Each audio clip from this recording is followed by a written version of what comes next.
Union Home and Corporation Minister Shri Amit Shah launched the nation's first central bank digital currency CBDC based transparent, modern and user-friendly public distribution system in Gandhinagar.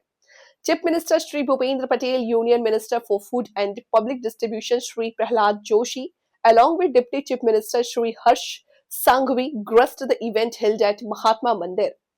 On this occasion, Union Home Minister Shri Amit Shah launched the distribution of chickpeas and tur dal in 1 kg sealed packets, inaugurated the Annapurti grain ATM facility in the Sabarmati zone of Ahmedabad, and initiated the Garima Poshan Suposhat uh, Gurudev Tolika Companion. Furthermore, in the presence of the dignitaries, a memorandum of understanding was signed between the Food and Civil Supplies Department and the Consumer Education and Research Center to safeguard consumer interest.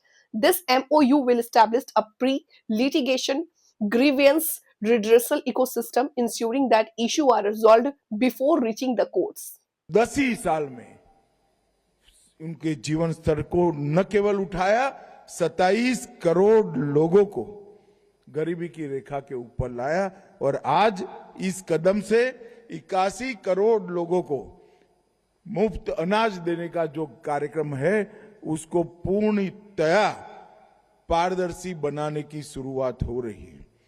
मित्रों, कांग्रेस सरकार और कांग्रेस का नेतृत्व हमेशा झूठ बोलकर जनता को गुमराह करता रहा। मुझे तो हंसी आती है, इस देश की पार्लियामेंट में कांग्रेस के शहजादे राहुल गांधी किसानों की बात करते हैं। मैं आज उनको कहना चाहता हूं कि आपने किसानों का कितना अनाज खरीदा था? 10 साल यूपीए सरकार के, मनमोहन सरकार के और 10 साल नरेंद्र मोदी सरकार के, हमने आपसे 15 गुना ज्यादा अनाज एमएसपी पर किसानों से खरीदने का काम किया।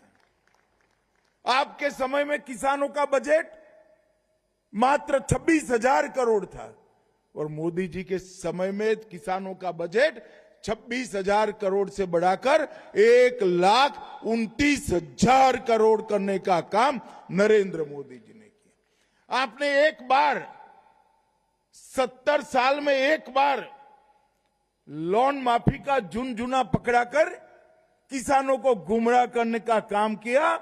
मोदी जी 10 साल से हर किसान के बैंक अकाउंट में 6,000 रुपया हर साल भेजकर उसको लोन न लेनी पड़े ऐसी व्यवस्था कर रहे हैं। और मित्रों, वो गुमराह कर रहे हैं कि यूरोपियन यूनियन, इंग्लैंड, इसके साथ हुए जो एफटीए और अमेरिका के साथ हुई ट्रेड डील, ये दोनों के माध्यम से मोदी जी ने किसानों के हित को नुकसान पहुंचाया है।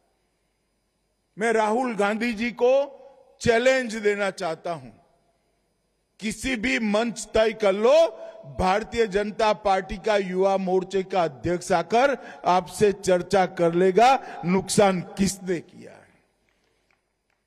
मैं इस देश के किसानों को इस मंच से आश्वस्त करना चाहता हूं, क्योंकि एक प्रकार से कार्यक्रम जो है, एक प्रकार से तो एक कार्यक्रम गरीबों को पारदर्शी तरीके से अनाज पहुंचाने का है, मगर ये कार्यक्रम किसानों का भी है, क्योंकि अनाज कहां से आता है?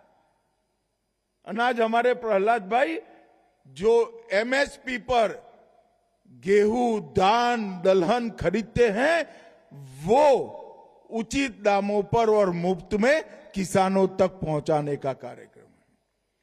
मैं आज इस मंच से देश के किसानों को कहने आया हूं कि राहुल गांधी झूठ बोल रहे हैं, देश के किसानों को गुमराह कर रहे हैं। इंग्लैंड और यूरोपियन यूनियन के साथ हुए एफटीए और अमेरिकन ट्रेड डील, ये दोनों समझौते में किसानों को पूर्णतया नरेंद्र मोदी जी ने सुरक्षित किया है, किसी को चिंता करने की जरूरत नहीं है। और ये डेयरी की भूमि है। राहुल गांधी जी, क्या आप झूठ फैला रहे हो? मोदी जी ने ये ट्रेड डील कर हमारी डेयरी को समाप्त कर दिया। अरे हम तो डेयरी के लिए रास्ता बढ़ाने वाले लोग हैं। तीनों समझौतों में डेयरी सेक्टर को पूर्णतया सुरक्षा देने का काम नरेंद्र मोदी जी ने किया है और इसके माध्यम से हमारे कृषि उत्पाद और हमारे मछुआरों के प्रोडक्ट पूरे दुनिया के बाजार में पहुंचने का रास्ता भी खुला है।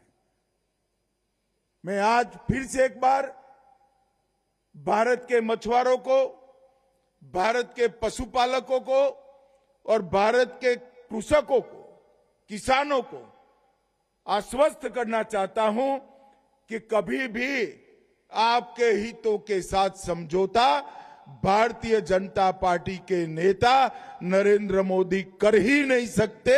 ये असंभव है। ये काम तो आपने जब मनमोहन सिंह की सरकार थी, डंकेल प्रस्ताव पर जब साइन किया तब